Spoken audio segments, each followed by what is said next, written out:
Good morning. We have general questions. Question number 1, Ian Gray. To ask the Scottish Government when it will publish its revised forecast for oil and gas revenues. Secretary John Swinney. In the parliamentary debate just before the recess, I made clear that the Scottish Government intends to publish its third oil and gas analytical bulletin in the coming weeks. It will set out the impact of recent North Sea developments on the outlook for production and revenues. Ian Gray. Well, it's now well over a year since the Scottish Government published forecasts for oil and gas revenues. It's a full calendar month since the Cabinet Secretary promised to publish revised forecasts. What's taking so long? Is it taking a while to cook the books? Well, it must have taken Mr Gray every moment since the 26th of March to think of that terribly inventive line, creative, cheerful contribution to the debate. I said on the 26th of March we would publish the analytical bulletin, which will be our third analytical bulletin in the coming weeks, and that is exactly what the Government will do. Maureen Watt.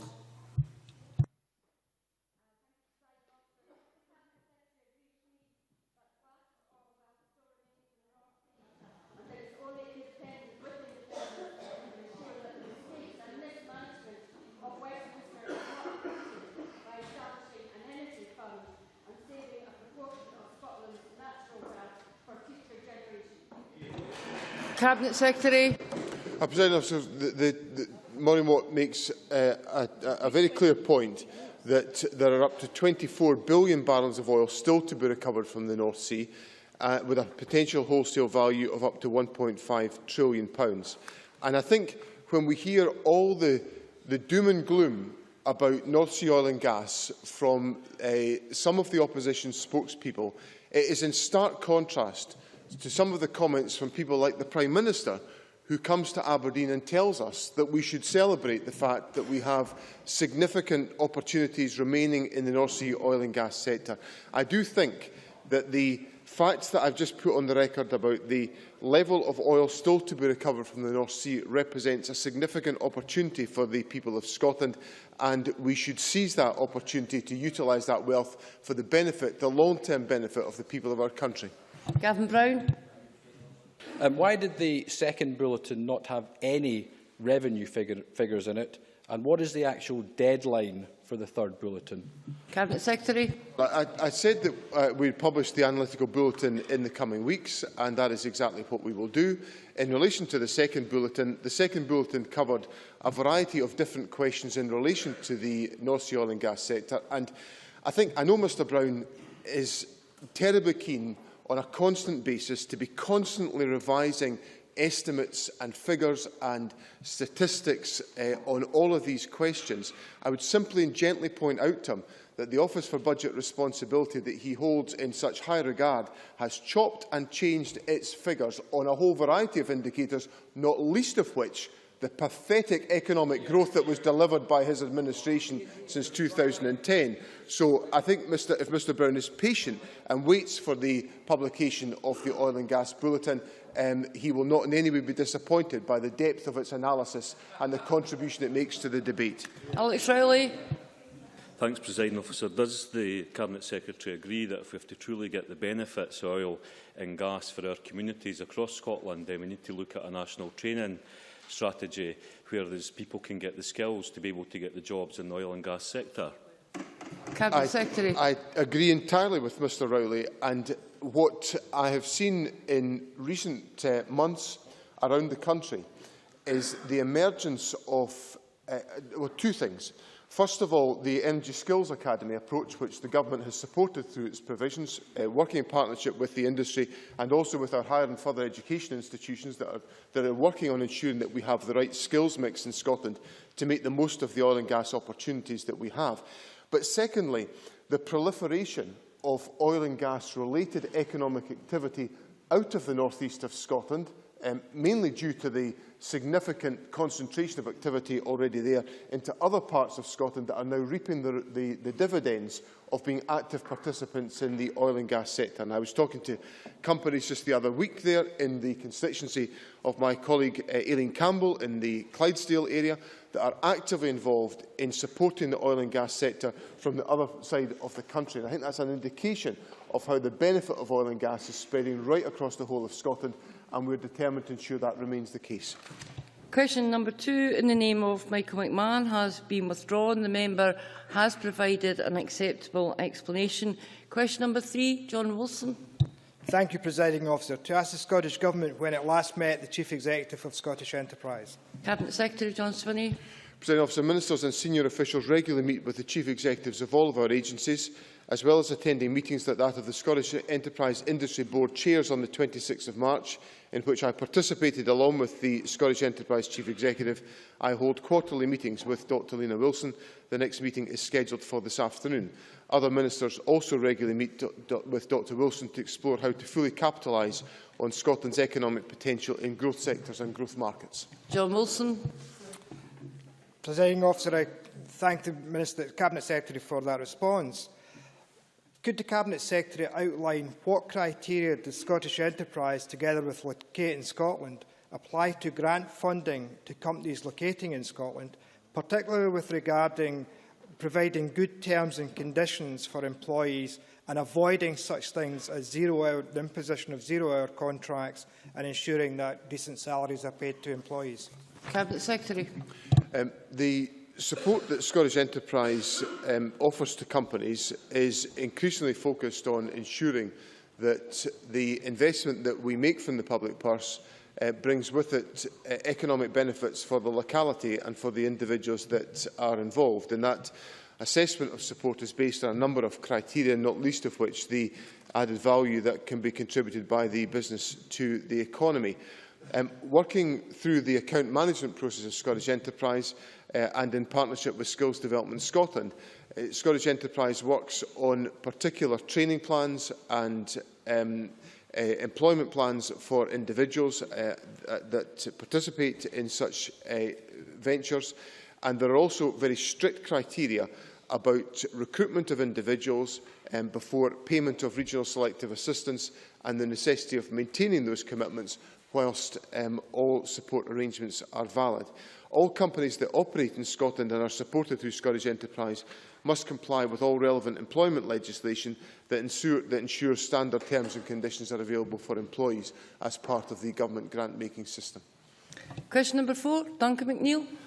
To ask the Scottish Government when the Cabinet Secretary for Health and Wellbeing last met the Chief Executive of Healthcare Improvement Scotland and what was discussed. Minister Michael Matheson. Ministers and government officials regularly meet with representatives of all health boards, including Healthcare Improvement Scotland, to discuss matters of importance. Duncan McNeill. I thank the Minister for his response, he will know that there have been 24 elderly care inspections conducted by the Health Improvement Service since their inspection programme began 2 years ago. In total, hospitals have been asked to make over 300 improvements in that process. And in response to my Freedom of Information request, the Health Improvement Service have confirmed that only 14 of these improvements have been signed off as complete by the inspectors. Given these findings, is the Minister confident that the Health Improvement Service have the resources and the powers to ensure that these failings don't continue and to ensure permanent change for the better for the elderly and vulnerable patients in our hospitals? Minister. Well, the member will be aware that the inspections of older people's care in acute hospitals was introduced 2 years ago in order to identify where there are deficiencies in the system and to make sure that health boards then take forward the appropriate action that's necessary in order to address any deficiencies that are found in the course of the inspection process. A key part of that is about driving up standards around how older people are cared for within our acute hospital setting. The inspection process has been an excellent way in which we can achieve that. Now, I recognise that there are issues around some of the outstanding recommendations that have to be taken forward by health boards. However, Healthcare Improvement Scotland also have a role in carrying out follow-up inspections in order to make sure that appropriate action is being taken. And what we will be doing is making sure that that follow-up action continues to make sure that boards do take forward the appropriate measures that are necessary in order to implement the recommendations the Health Improvement Scotland make for them. Question number 5, Stuart Stevenson. To ask the Scottish Government what alternative services are available for premises not covered by the Superfast Broadband Programme. Cabinet Secretary Nicola Sturgeon. The Digital Scotland Superfast Broadband Programme, underpinned by £410 million of public and private sector investment, will extend access to superfast broadband infrastructure to 85% of premises by 2015-16 and over 95% by 17-18. In parallel, we've established Community Broadband Scotland, a £5 million initiative which is supporting the development of community-led schemes in areas least likely to have a superfast service delivered by the main programme.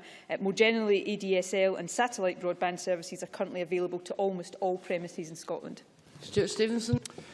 Thank you, Cabinet Secretary. Would independence provide the opportunity to impose a universal service obligation for broadband that would leave no areas of the country left uncovered? I have personal interest, as I am currently living in one of the 5%. Cabinet Secretary. Well, I mean, this is an important point, and Labour might be well advised to listen to the answer. Stuart Stevenson is right to say that independence in providing the opportunity to align policy, taxation, funding and regulation could help to deliver a more coherent overall approach to ensuring access to broadband right across the country. An extended universal service obligation for broadband could certainly play a part in that.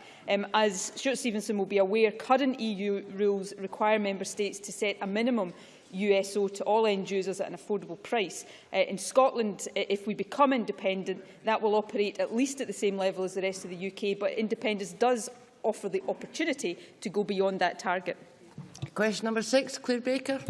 To ask the Scottish Government where the reintroduction of the Leavenmouth rail link ranks among its transport priorities. Cabinet Secretary Nicola Sturgeon. The 2008 Strategic Transport Projects Review guides our transport investment. The review concluded that the reintroduction of the Leavenmouth rail link would have benefits at the local and regional level rather than nationally, and accordingly, since it's primarily national priorities on which we are focused, Leavenmouth, though the scheme does have merits, doesn't at this stage feature as a government priority.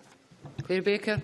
The Cabinet Secretary will be aware of the long-running campaign for the reintroduction of a passenger and freight rail link to Leavenmouth. Leavenmouth is the largest urban conurbation in Scotland that doesn't have access to a rail link, so there is a strong economic and social case.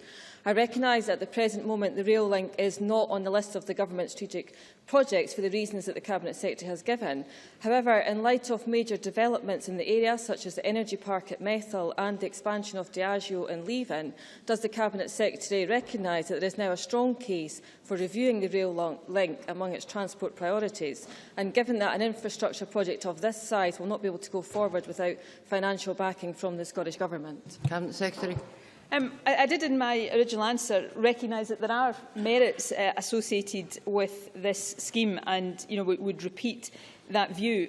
Scottish ministers are of course willing to consider rail interventions that provide a positive appraisal which arise from any study based on the Scottish Transport Appraisal Guidance, subject of course to an affordable business case which takes account of the impact on the wider rail network.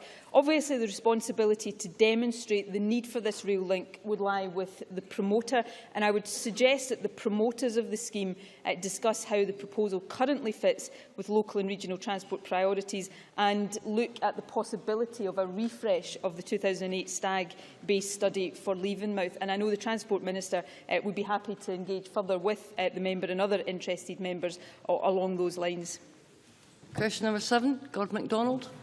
To ask the Scottish Government what discussions it has had with the operators of Edinburgh Airport about the number of weekend flights between 11 p.m. and 5:30 a.m. Cabinet Secretary Nicola Sturgeon. The Scottish Government has had no discussions with Edinburgh Airport specifically about the number of weekend flights between 11 p.m. and 5:30 a.m. Gordon MacDonald. I thank the Deputy First Minister for that answer. Edinburgh Airport has recently announced that my constituents in Sighthill, Collington, Oxgangs and Fairmile Head will suffer increased aircraft noise during the night as a result of runway maintenance.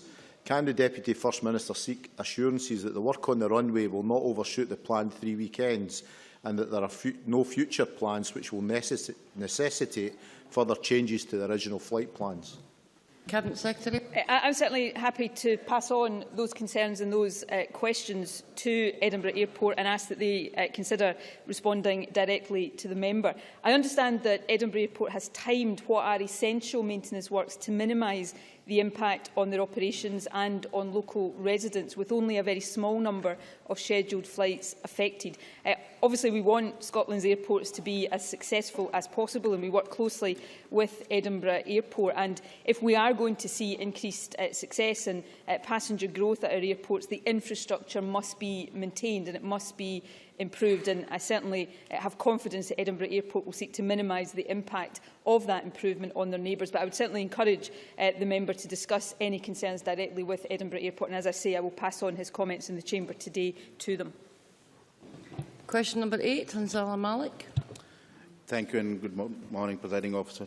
To ask the Scottish Government what it is doing to ensure that number of colleges and universities places offered to fee-paying students does not limit the number of offers to Scottish students. Minister, Alistair Allen. The number of international students has no direct impact on the number of places for Scottish and EU students.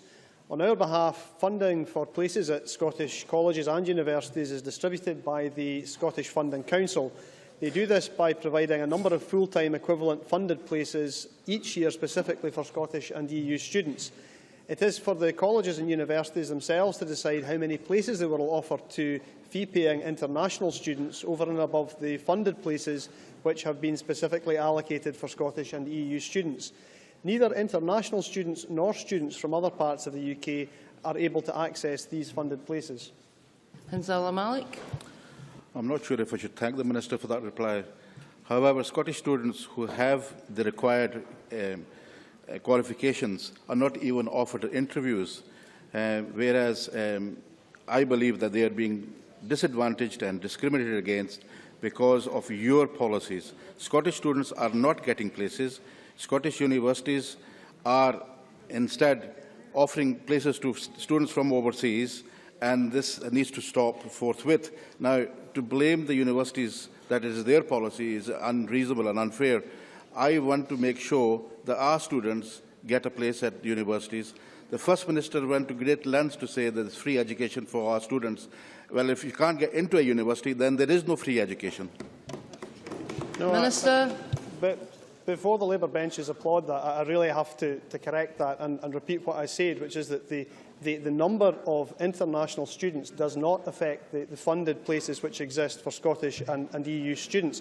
And in fact, I think that international students play a very valuable role in our education system. And indeed, perhaps the biggest problem is that the UK government's stance towards international students in a very real sense imposes a very arbitrary cap on their numbers. We want to see the number of international students in Scotland's universities continue to flourish, and that does not affect the number of places that are available for Scottish students. Question number 9, Mike Mackenzie. To ask the Scottish Government what its position is on the UK's 4.2% share of energy from renewable sources that was published in a recent paper by Eurostat. Cabinet Secretary John Swinney.